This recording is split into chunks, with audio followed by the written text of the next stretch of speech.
আজকের গল্প মানবেন্দ্র পালের কাহিনী অবলম্বনে রহস্য কুঠির রানী। বড়দিনের ছুটিতে ভাইপোকে নিয়ে মধুপুরে বেড়াতে যাব ঠিক করেছি। মধুপুরে কিছুদিন থেকে দেওঘর আর গিরিডিও নিয়ে যাব। দেওঘরের ত্রিকুট পাহাড়, গিরিডির উশ্রী প্রপাত ডাকু আজ পর্যন্ত দেখেনি। এবার কিন্তু না দেখালেই নয়। ডাকু তো রাতে ঘুমই হয় না, কে বলে জিজ্ঞেস করে, কাকু কবে মধুপুর যাব? দিন যদি বা স্থির হলো, তারপর থেকে ডাকু ব্যস্ত হয়ে পড়ল কি কি জিনিস সঙ্গে নেওয়া হবে তাই ঠিক করতে। হোক 10 দিনের জন্য, তবু তো বাইরে যাওয়া। যা হোক, শেষ পর্যন্ত এক শীতের বিকেলে আমরা দুজনে মধুপুরে এসে নামলাম।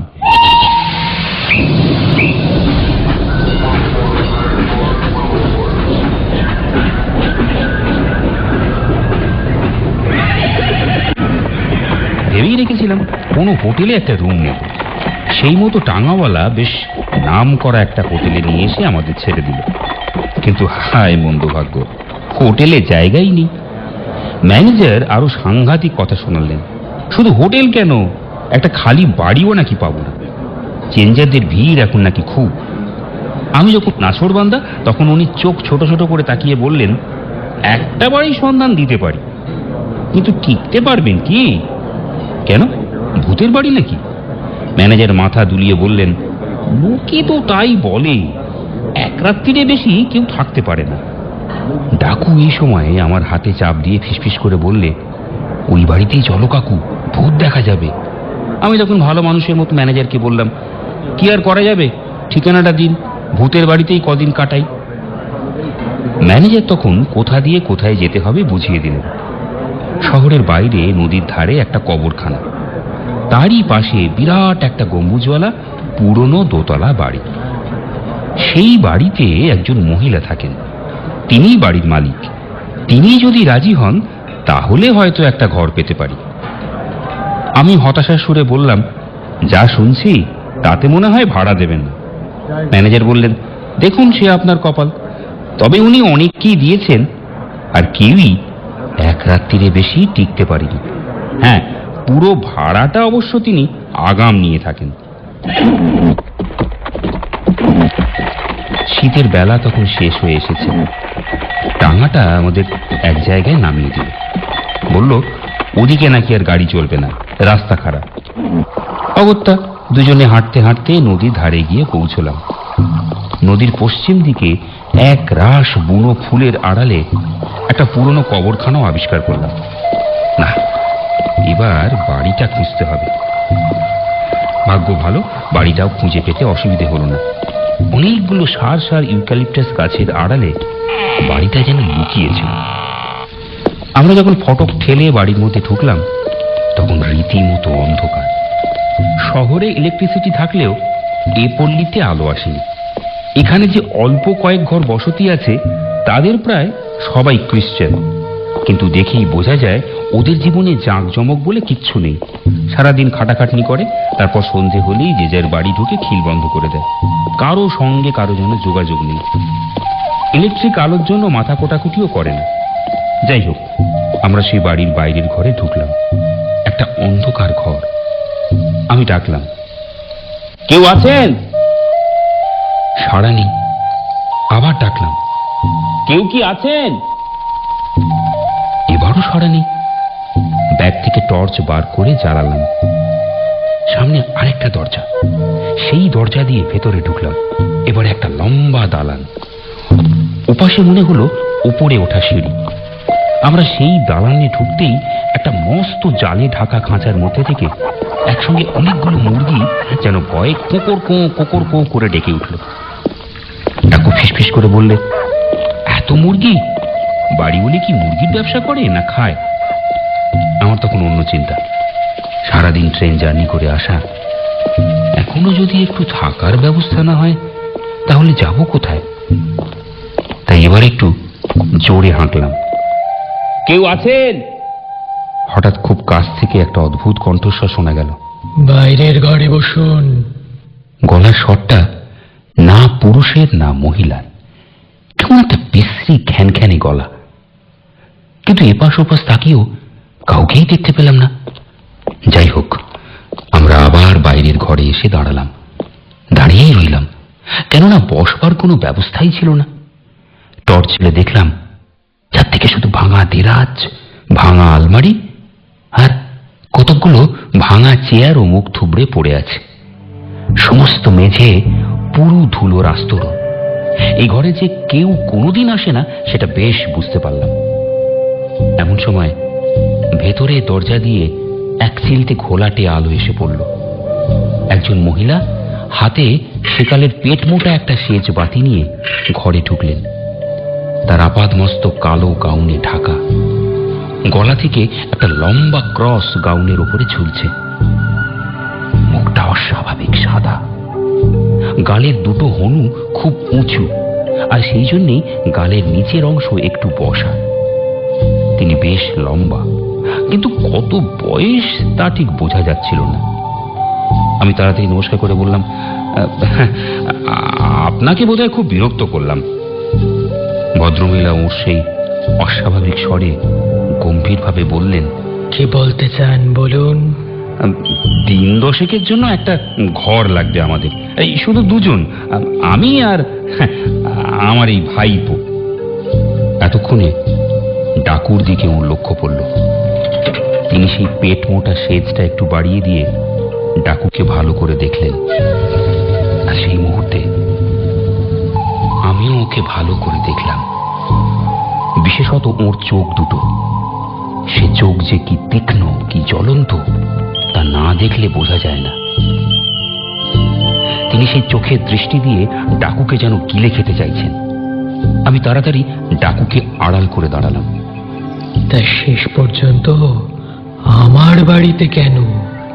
ভূত দেখতে? না না, ভূত দেখতে কেন? কোথাও বাড়ি পাচ্ছি না, তাই হোটেলের ম্যানেজার বললেন। অনেকেই তো এ বাড়িতে ভূত দেখতে আসে।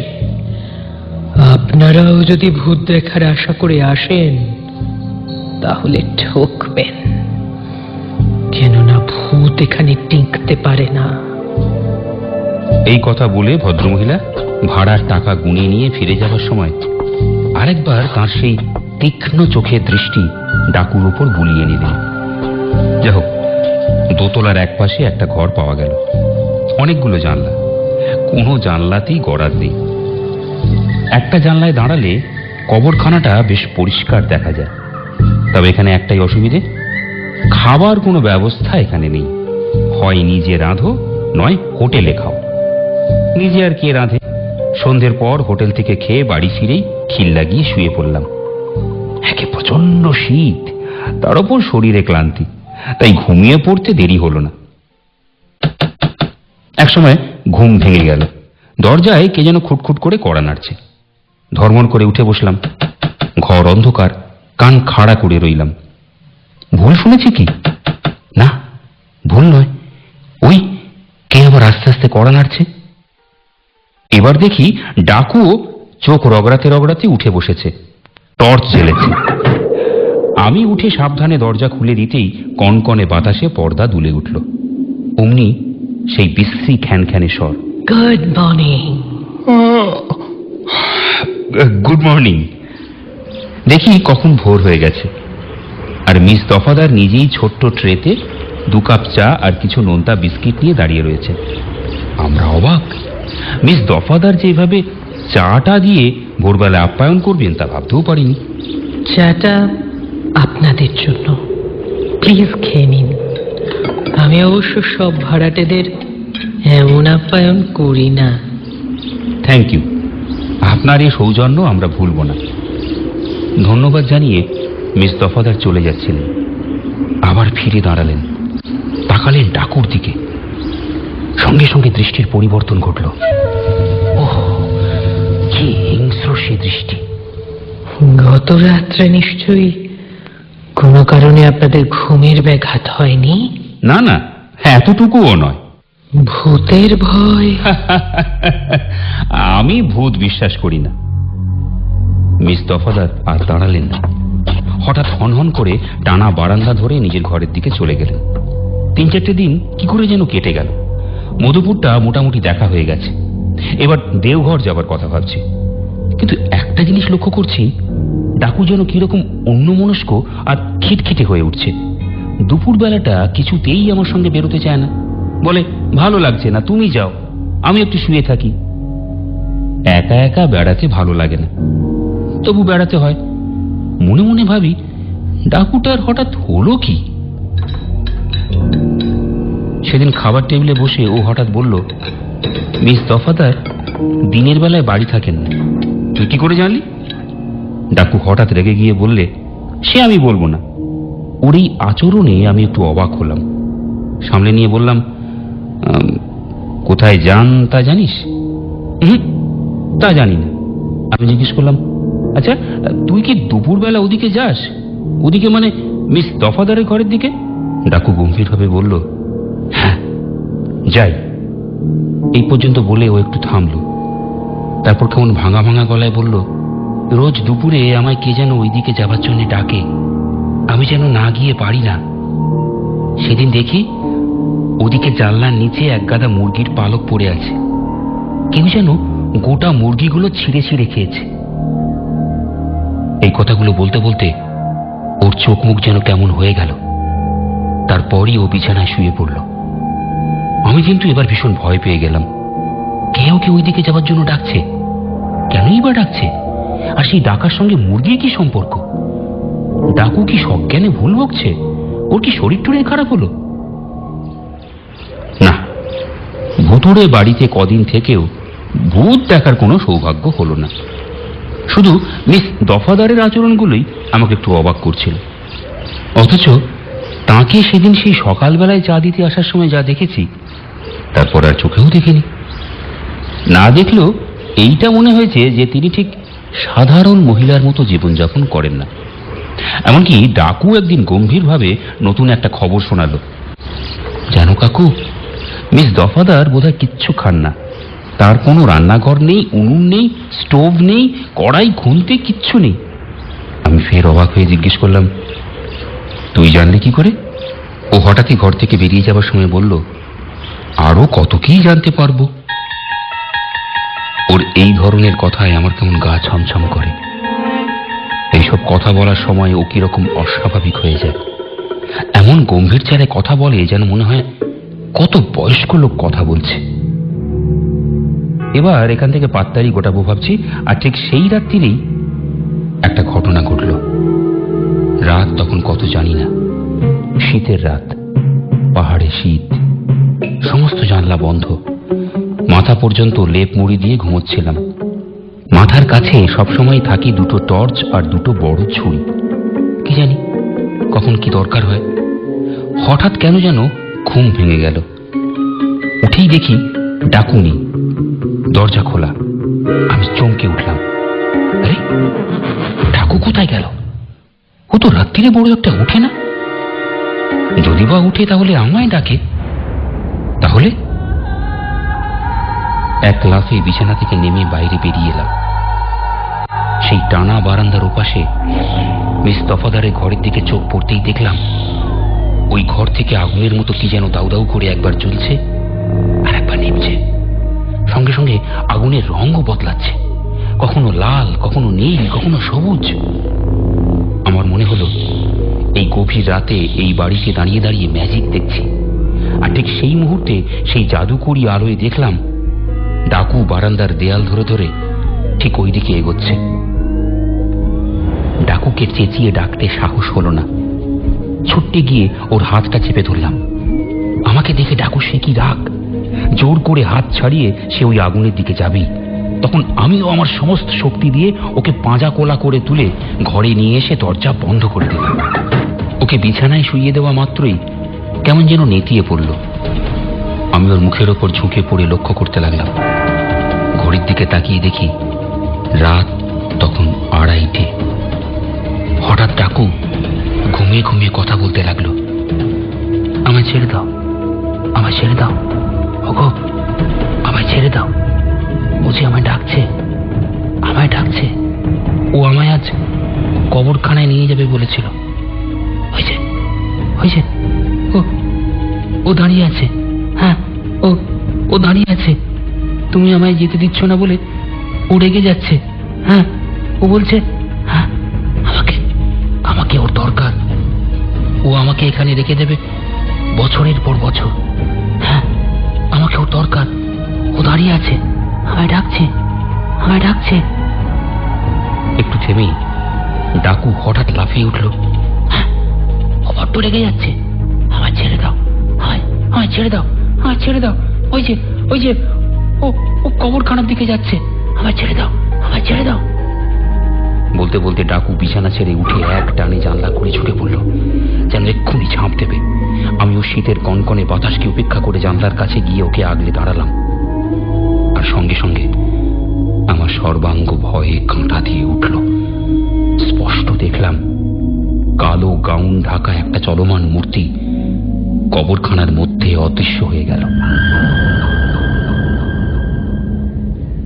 পরের দিন সকালেই ঠিক করলাম আজ না হলেও কাল মধুপুর ছাড়বই, আর এই যতটুকু সময় এ বাড়িতে আছি কিছুতেই ডাকুকে কাজ ছাড়া করব না।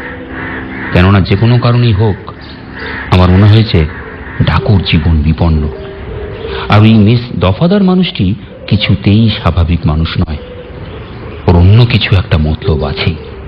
তাই সারাদিন ডাকুকে চোখে চোখে রাখলাম। আজ ওকে বড্ড বেশি ক্লান্ত লাগছে, কিছুতেই বিছানা ছেড়ে উঠছে না। দুপুরের খাওয়া সেরে জিনিসপত্র গুছিয়ে নিচ্ছিলাম, হঠাৎ দেখলাম হোল্ডলের স্ট্র্যাপটা ছিঁড়ে গেছে। এটা এক্ষুনি মুচিকে দিয়ে সারিয়ে নিতে হবে, কিন্তু ডাকুকে ফেলে যায় কি করে? না, এ বাড়িতে তো আর কাউকে পাওয়া যাবে না যে যাকে দিয়ে হোল্ডলের স্ট্র্যাপটা ঠিক করিয়ে আনাবো। ভেবে লাভ নেই, অন্তত কিছুক্ষণের জন্য যেতে হবেই। তাই আর দেরি করলাম না। দেখলাম ডাকু বেশ ঘুমোচ্ছে, হোল্ডলটা নিয়ে তখনই বেরিয়ে পড়লাম। তারপর থেকে প্রতি মুহূর্তে বুকের মধ্যে ধুকপুকুনি, কেবলই ভয় করছে এতক্ষণে বুঝি ডাকুর কিছু একটা হয়ে গেল। কোনো রকমের স্ট্র্যাপটা সারিয়ে বাড়ি ফিরলাম। মুরগিগুলো আজ হঠাৎ একসঙ্গে ডেকে উঠল। ঘরে ঢুকতেই চমকে গেলাম। কই ডাকু, কই ডাকু তো নেই। ডাকু, সাড়া নেই। কি হলো, গেল কোথায়? আমি আবার ডাকলাম, ডাকু। না, এবারও কোনো সাড়া পেলাম না। এই ভয়টাই আমি করছিলাম। জানি না এর মধ্যে ডাকুর কি অবস্থা হয়েছে। আমি তখনই ঘর থেকে বেরিয়ে এসে বারান্দায় দাঁড়ালাম, তারপর ছুটতে লাগলাম মিস দফাদারের ঘরের দিকে। এদিকটা আমি কখনো আসিনি। সার সার তালাবন্ধ অনেকগুলো ঘর, কোনো জনমানবের সাড়া নেই। আমি কেবলই মোড় বাঁকতে বাঁকতে বারান্দা দিয়ে চলেছি। বারান্দাটা যেন সাপের গতির মতো এঁকে বেঁকে গেছে। হঠাৎ থামতে হলো। এই যে সিঁড়ি দেখছি, বাইরে যেন সন্ধে নেমে আসছে, বাড়ির মধ্যে অন্ধকার, আর এই সিঁড়ির মুখটা যেন না, ভাববার সময় তখন আর নেই। আমি সেই অন্ধকার সিঁড়ি দিয়ে নামতে লাগলাম। নামছি যেন পাতালপুরীর পথে পা বাড়িয়েছি। সিঁড়িগুলো এত সরু আর অন্ধকার যে প্রতি মুহূর্তে ভয় হচ্ছে এই বুঝি পা পিছলে পড়ে গেলাম, আর পড়ে গেলে যে কোথায় তলিয়ে যাব তা জানি না। তাছাড়া যতই নামছি ততই যেন ঠান্ডা বাড়ছে, মনে হচ্ছে যেন বরফের দেশে চলেছে। একসময় সিঁড়ি ফুরিয়ে গেল, তো দেখি এই যে নরম মাটি, কাদা কাদা পিছল। অবাক হয়ে ভাববার সময়টুকু পর্যন্ত নেই। ডাকুকে খুঁজে বের করতেই হবে। আমি শ্যাওলা ধরা দেওয়াল ধরে ধরে এগিয়ে চললাম। কিছু দূর যাবার পর হঠাৎ থমকে দাঁড়ালাম। কিসের যেন দুমদুম শব্দ, কে যেন একটা বন্ধ দরজা ঠেলছে। আর একটু এগোতেই চমকে উঠলাম। কে একজন একটা ঘরের সামনে দাঁড়িয়ে বন্ধ দরজায় খুশি মারছে আর চিৎকার করে বলছে, এই যে আমি এসেছি, এই যে আমি এসেছি, এই যে আমি এসেছি, ডাকু। আমি ছুটে গিয়ে ডাকুকে চাপতে ধরলাম। সঙ্গে সঙ্গে ওর অচৈতন্য দেহ আমার বুকের উপর লুটিয়ে পড়ল। আর সেই মুহূর্তে জানলা দিয়ে ঘরের মধ্যে যে দৃশ্যটা আমার চোখে পড়ল তা আমি কখনো বলতে পারবো না। সেই পাতালপুরীর অন্ধকার স্যাঁতস্যাঁতে ঘরে একটা খাটিয়ার উপর সাদা চাদর ঢাকা একটা, ওই তো ওই তো দূর থেকে মৃতদেহ বলেই তো মনে হচ্ছে।